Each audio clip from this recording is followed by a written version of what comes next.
everyone, I'm Kylie Newey. I'm the Director of Policy and Workforce Planning at Jobs Queensland, and I wanted to walk you through the Queensland Government Statisticians Office website today, specifically the Queensland regional profiles, so that you can use them to download a whole bunch of free, useful information for your workforce planning process, in particular having a look at workforce data, but also your region's demography, so having a look at your population and who actually lives locally within your region. So to do that, we need to, and I'll just quickly share my screen, you do need to go onto the Queensland Government Statisticians Office. So just sharing that at the moment. You're going to www.qgso.qld.gov.au. Now, there is a lot of information, statistics, and this is all freely available. It's available to you through open data. You can look at visualizations, geographies, check out the statistics. There's a whole bunch of information about Queensland at a glance around whether the employment growth or unemployment rates are going up or down. You can browse by your population, society, the economy, or specifically if you're looking at an industry or want to get information about census, it's all available on the main screen. But we're actually going to have a look at that Queensland regional profiles information. So when you're clicking on it, it does bring you to this screen, which is specifically the Queensland regional profiles page. Now there's a few different types of reports that you can get for free. I use the resident and also the workforce reports, depending on the information that you're seeking at that point in time, but quite often I will do both reports. Now step 2 is to generally choose the region that you're actually looking for. A lot of councils will look at that local government area, but I will encourage you to actually have a look at the statistical area level 4. Now you will still get the information for your council area, your local government area that makes up the SA4, but you also will have a look at the other council areas or the other LGAs that are in your region. Now the reason why we do that is quite often people will live in one particular LGA but they may work in another. So it's quite often we have a very large geographical footprint in Queensland. It's unusual for someone to live and work in that same LGA. So a lot of people commute for work. So quite often I do have a look at that statistical area 4. Now I'm going to use Kansas.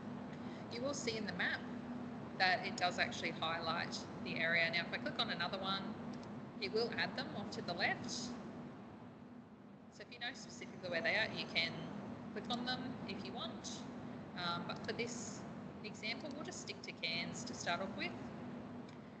Now step 4 is your comparison region. I always leave it as a state, but if we're specifically wanting to compare it to another region, so if we go,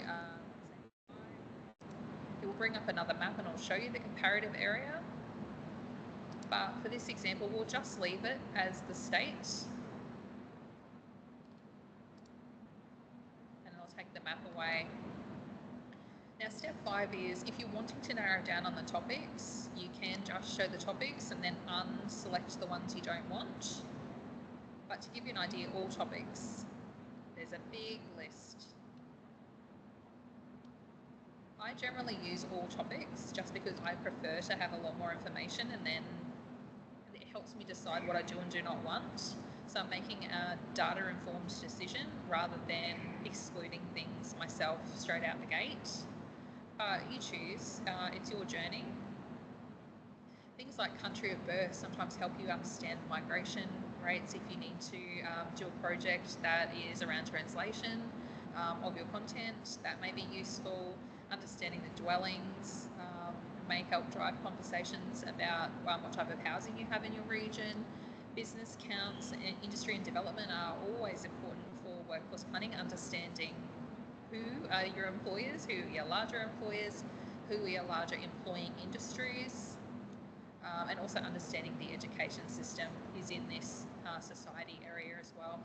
So I'll leave all of them selected.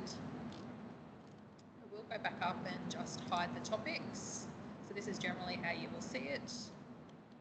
back up to the top, what we've chosen is I want a resident report, statistical area level 4 for Cairns. It shows me on the map where that is, where multiple regions can be selected, but for this example we're just doing Cairns. I'm comparing it to the state. I want all of the topics, and then I'm going to create the report. Now it does say it takes up to 30 seconds, but generally it's quite quick. Despite the fact that it's a very large report, it does gather the information quite quickly. So this one's 65 pages. All reports, regardless of the industry that you have chosen or the region that you are part of, will have the same images on the front cover. You'll always get the diver, you'll always get coal mining and the catch-all. Now it will always give you the date that you last did the report that it's compared to. So if it's Queensland, which I have chosen, or it will be a comparative region if you've chosen that, and it'll always let you know whether it's statistical area 4 or whether you've done it at local government area, whatever you have chosen. So it's very clear.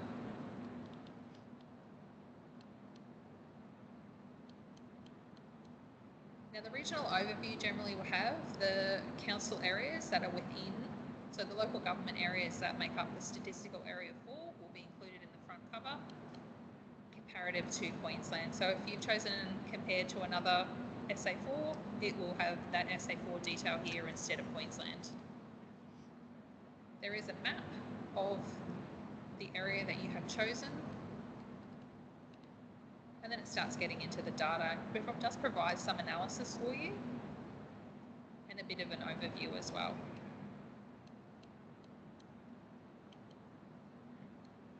So I won't go through all 65 pages.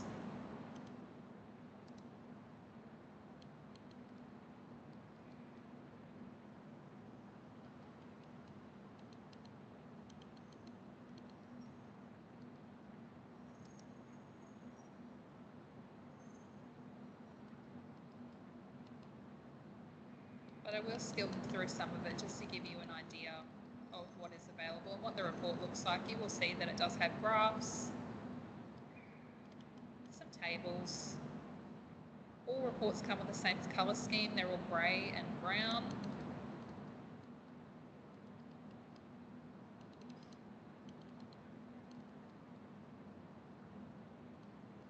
Proficiency in spoken English is good if you're wanting to run programs in your region. Religion, family composition, household composition, that sort of information. Maybe if you're looking at single parent households, whether it's one family, multiple families, lone person, that may or may not be important to you.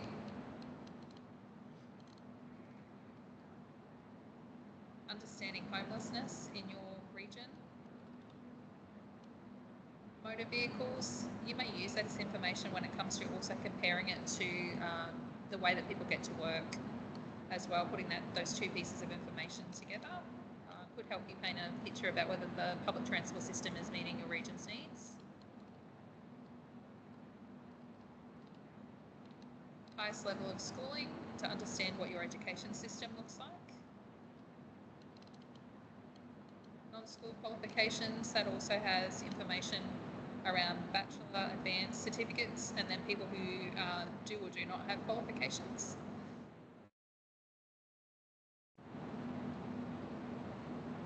Non-school qualifications, so this will help you understand the age and whether they have qualifications in or out of school.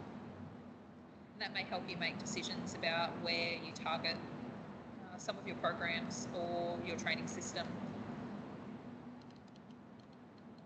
Defence forces are useful for regions who are having a look at people who are exiting the Defence Force. You may have programs or introducing programs to support them or their families. Now I do know that I'm zooming through this and I'm halfway through the report.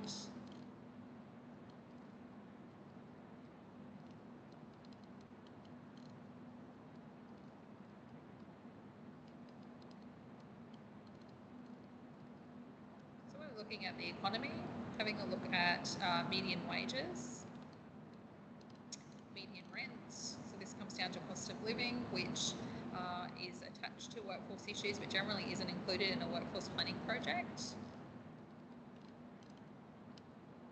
Unemployment, so that may be useful when you're looking at a future labour pool for the particular industry or region that you're focusing on. So is employment by industry, so having a look at who your largest employing industries are or your key growth industries. Employment by occupation, we know that positions like managers, clerical and administrative workers quite often are in every industry, so regardless of the industry, they're support staff or they're required.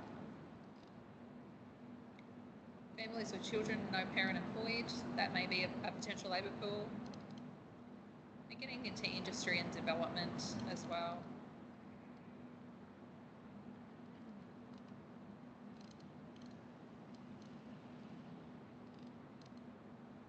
Business counts by employment size can be important. So when you're actually having a look at this non-employing, the 1 to 4 and the 5 to 19, if you're adding that up, that's actually the size of small businesses in your region. So you're actually having a look at the total number.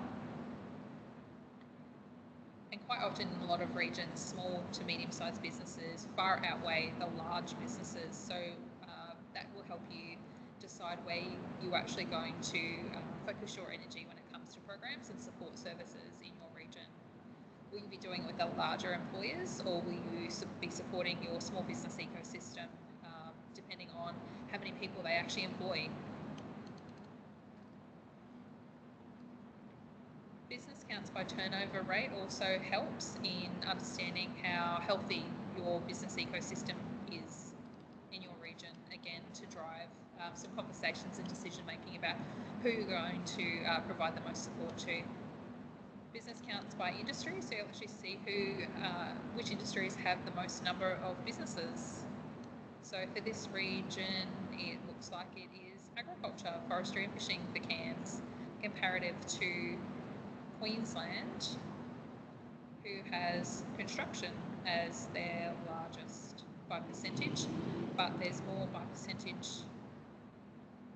in Cairns. So comparing it to the state average is always helpful.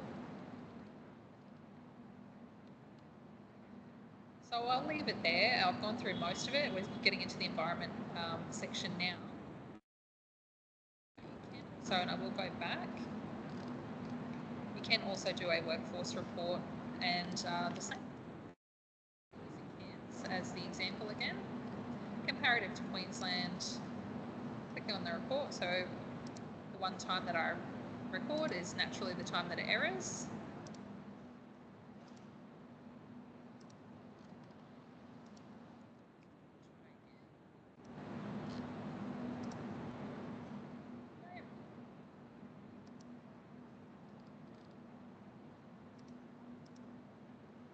SA4,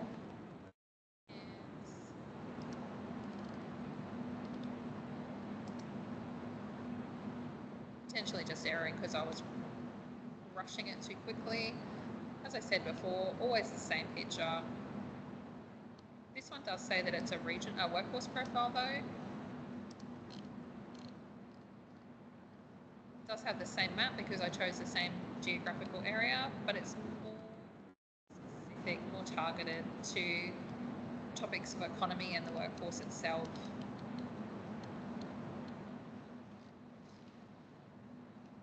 So more information about the industries, the businesses, who's working where, how it compares to Queensland. Most of the data comes from Australian Bureau of Statistics, so they do cleanse it. If you're using this as your data source, I would encourage you to actually compare it to ABS by picking this up and having a look at your source data. So I'll stop the screen share there. I will encourage all of you to jump onto the Queensland Government Statisticians Office and run a report for your own region, whether that be at the local government area, but think more broadly if you can and have a look at statistical area 4, it will show you not just your own local government area, but also those that make up the SA4. And let us know how you go. But please reach out to the Queensland Government Statisticians Office if you do have any questions or any concerns with their reports. They do update the data frequently, as the Australian Bureau of Statistics update their information as well. Thanks for your time. Take care. Bye.